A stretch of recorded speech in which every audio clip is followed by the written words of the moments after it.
waxaan halkan ku soo dhaweynayaa anigoo magaciina ku hadlaya haldoorka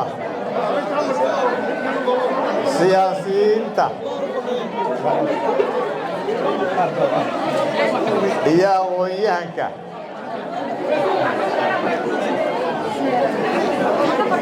beelweynta warsangeliya waaslame ee caawa xisbiga ku soo biirtay waxaa si gaara ugu mahadnaqayaa dhammaan dadkii soo qabanqaabiyey munaasabaddan qaaliga ah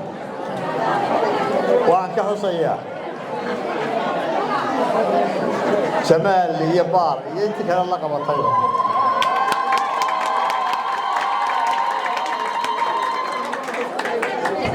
ragga halkan maraya iyo hablahaba oo ay baar ka mid tahay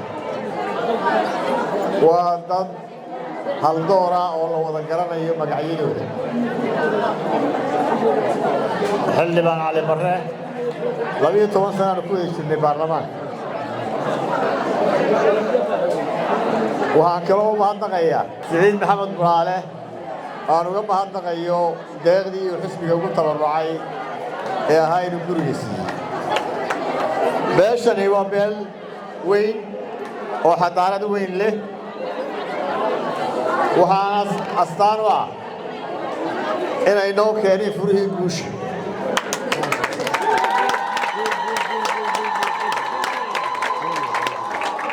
furahan beesho sanadkii hore muuse u geysay laakiin way kala soo noqotay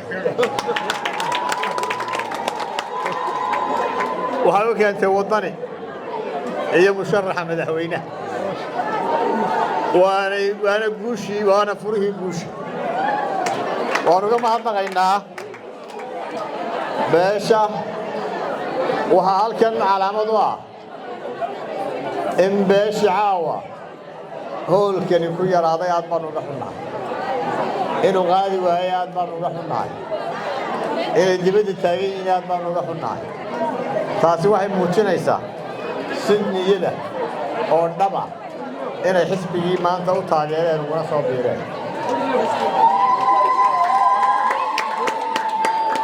xukuumadda muuse iyo xisbiga kulmiye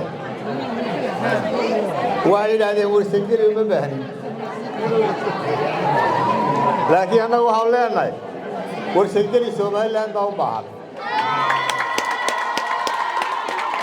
warsangeli annagaa u baahan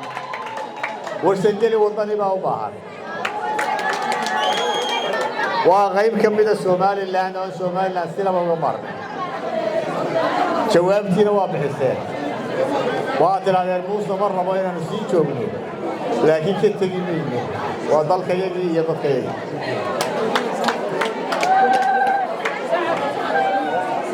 waxaa ilaahay mahadiya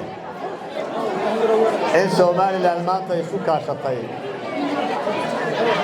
inay isbeddel khayr qaba samayso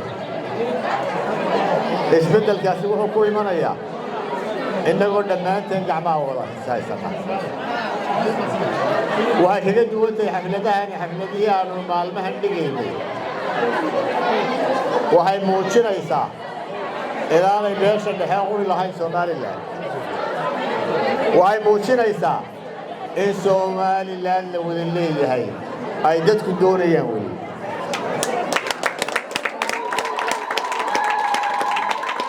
somaliland nama kala laha somaliland waa la wada leeyahay insha allahu isbeddelka waxaynu ku muujinaynaa codkeena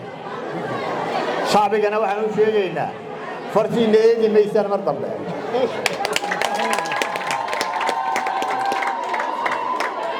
soo dhowaada walaalayaal hablahaan aad ugu mahadnaqayaa caawa howlkii waxaa qurxiyey hablaha aad iyo aad baa u mahadsantihiin intii uu qaadi waayeyna waa raalli gelinaya ragga qiimaha badan ee haldoorka iyo hablahaba iyaga ku soo biiray caawana iyo dhammaan taageerayaashana waxaan leeyahay mar labaad aad baa u mahadsantihiin somaliland ha guulaysato somaliland ha guulaysato